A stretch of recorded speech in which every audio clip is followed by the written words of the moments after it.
It's time for Luke Howard Live.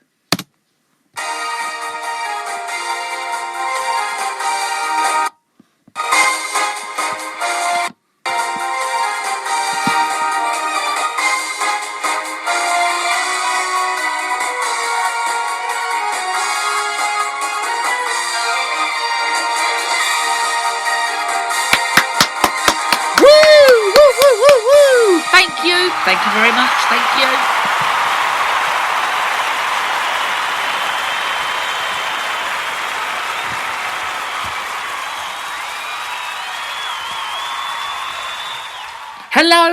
Hello. Thank you for the wonderful round of applause. Welcome to the show. Morning, everybody. It's 10 a.m.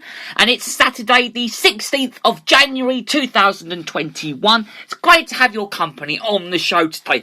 This show is a corona-free programme, as I like to call it. It's a corona-free radio show where we don't even mention the word COVID. We don't even mention the C word on this very show. We don't speak about it or anything from now on. So the C word, we do not mention it on this show. Because this morning when I got into the studio, I was looking through the news and I was thinking, oh God, what am I going to talk about today? I thought, I can't find anything that's not COVID free. So I thought to myself, it's Saturday, so I thought we'll talk a bit about movies and we'll talk about, of course, the snow from this morning. Did you see that lovely snow this morning?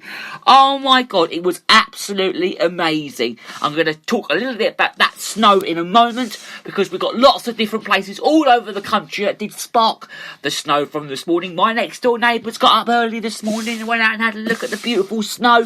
So even I went outside early this morning at the studio. I saw the studio this morning and had a little look at the snow when I got in. Because obviously I was coming through the snow. So to get into the studio, well, obviously I don't go far. I only get out of my bed and the studio's right in front of me, really.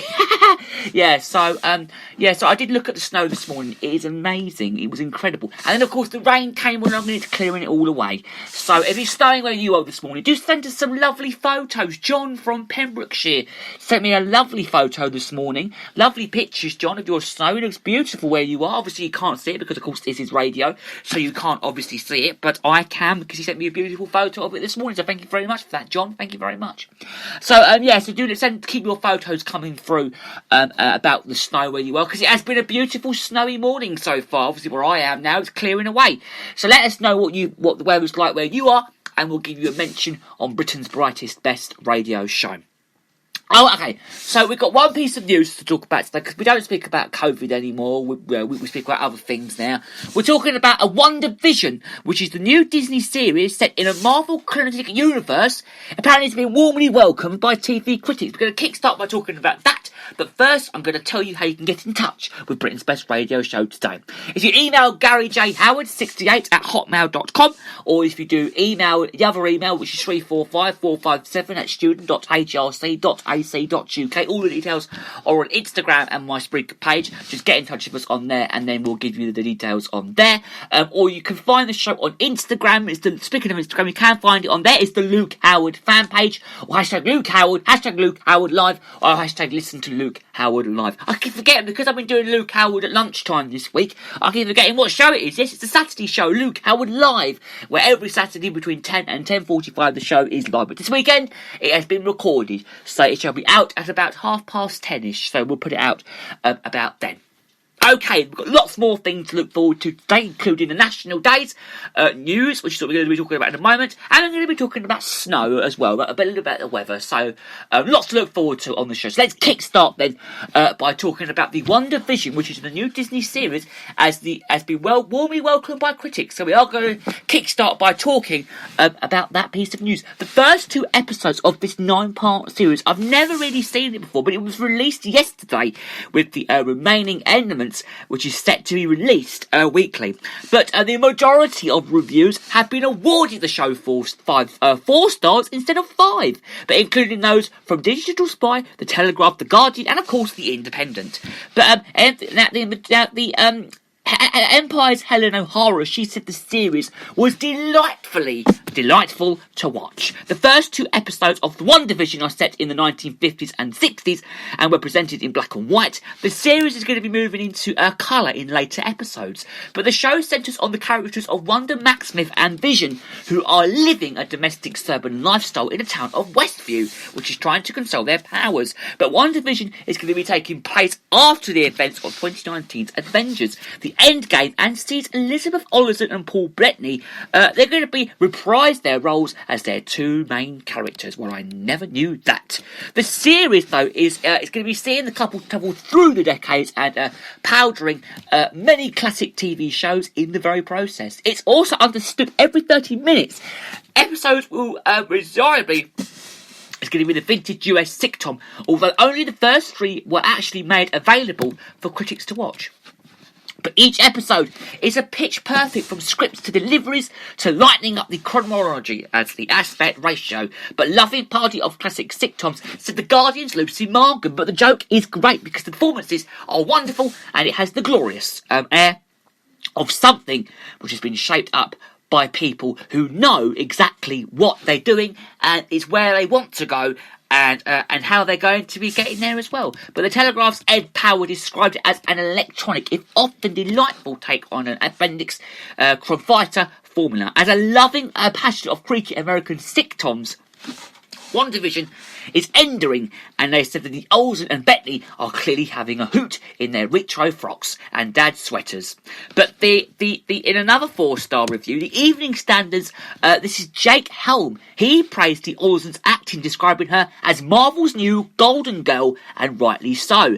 Coming out from the Man and the Captain America shadows, she offers a self-assured performance, and it escalates from density housewife to overbreaking control freak at the click of her magical fingers. But he also added that Bettany's performance less successful, but he nails his thinking moments, but struggles with the comedy. He drunk walks, shrieks, but the Duncans, and spends much of the series with either a puzzled face or a Cheshire Cat grin that wears thin after the first episode.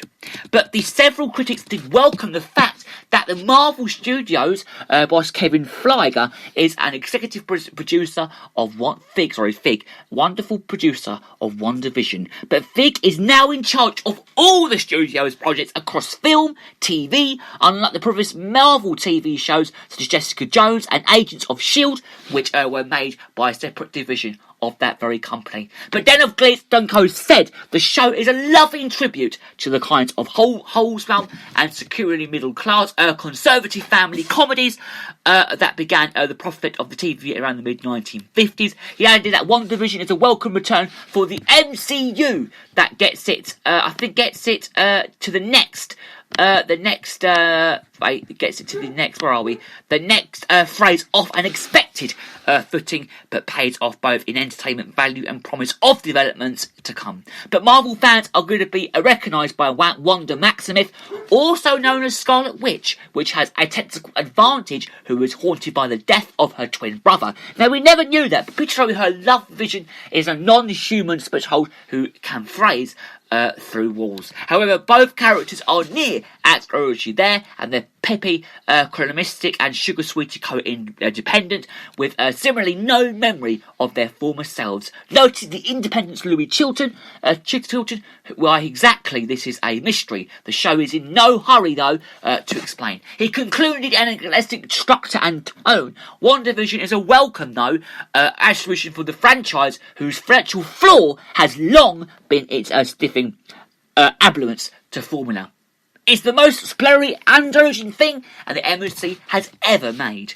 But while the show's creativity was widely praised, though, Rolling Stone's Alan Spinwell suggested that the studio was also taking a big risk with the very series. But WandaVision starts its creative demanding as much effects in television from its audience as from its creative team.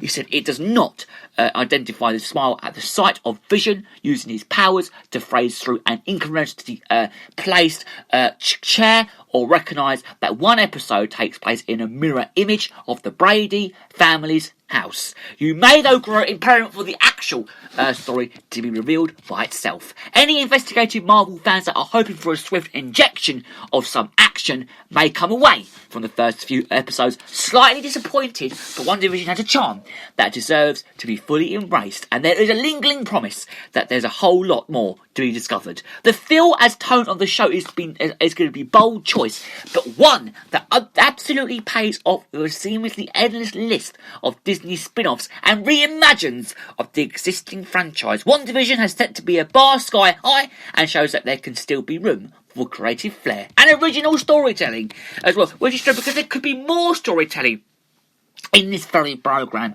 In the review for the Empire, O'Hari, which wrote above all, it's delightful to watch superhero characteristics in a big budget outline and not have a clue what's going to happen next. There's likely to be more formalistic stuff to come though. They know there's a big role planned for Telluride Paris and Mercury, and appearances due from Kat Darcy and Randall Park's FBI agent Who. But in the meantime, they're going to get a bird's-eye trip back through beloved TV hopes that is a world away from the usual superhero punch-outs. And we don't actually know when about it's going to be coming out, but it will be coming out very, very soon. So, let's move on then and talk about the weather. Did you see the snow? Did you see the snow last night? Oh my God, it was absolutely amazing. Temperatures dropped all through the country, and we looked at some of the most starking wintry photos. There's lots of photos around though, but there was one that sparked my eye from East Ardsley in West Yorkshire. The snow did cause significant travel disruptions though across up north of England, but Yorkshire ambulance services were declaring a major incident due to high demand. Now, in North Yorkshire, again in Liverstock near Hars, a family was feeding their sheep, and there's a beautiful photo of them doing it. It's beautiful snowy weather. And there's another picture of a man who's going to be walks through a path at Glenstall Golf Course in Scotland. He woke up to a blanket of snow on Thursday this week. People have also been going sledging at Butley Reservoir in West Yorkshire, and in Perth and Cornwall in Scotland, a man has been clearing his car off because of heavy snow up there. Now, in Bradford, there's been in Little Horton near Bradford. There's been the early morning sun with lots of beautiful snow, and the horse has been feeding a frosty field in Durham in Oxfordshire. And meanwhile, in some other parts of the country, there's been lots of rain near Leicester, in Leicestershire. There's been lots of rain up there. There's been a flood in Folkestone in Kent. By the looks of it, in Kent, there's been a big dustbin lorry has gone through. A Lime Lost Logistics lorry has gone through a lot of floods in Folkestone in Kent. Out to sea now in Swansea in Wales. A surfer has been going through the sea there. Well, I don't blame him, really. Lots of great snowy weather down there. Absolutely incredible, that is. And they're saying that Europe, they're saying that there's been a storm firmament that's been hitting Spain. There's been snow in Spain as well. Spain is racing to respond to a storm Filomena, which brought heavy snow and unusual cold temperature over the weekend just gone. The capital, Madrid, has been one of the worst affected areas, while the temperatures plunged to 8 Celsius in other parts of that very country. I know it's been snowing in Spain because my mum's friend lives out there, and she said to my mum, but it's been snowing out there. So I do know it has been snowing out in that area. But others, however, opted for more controversial approaches to skiing, and a man was pictured racing down a street in the city as a crowd watched him on. I can actually see the snow in Spain here. Oh my God. Every time I've been to Spain, it's been really hot and sunny. But the unusual cold snap on the Libyan peninsula is expected to last until Thursday next week. The spinners have been warned to take care as temperatures could fall further. Soldiers have been deployed to clear major roads, while volunteers have also worked a big dig out in Spain. The snowfall and falling temperatures were not the only result of Storm Filomena. However, the extreme weather also led to rough seas around the Spanish coast. There was also a surfer was found in Barcelona when it was really snowy there, but it looks quite warm out in Spain there.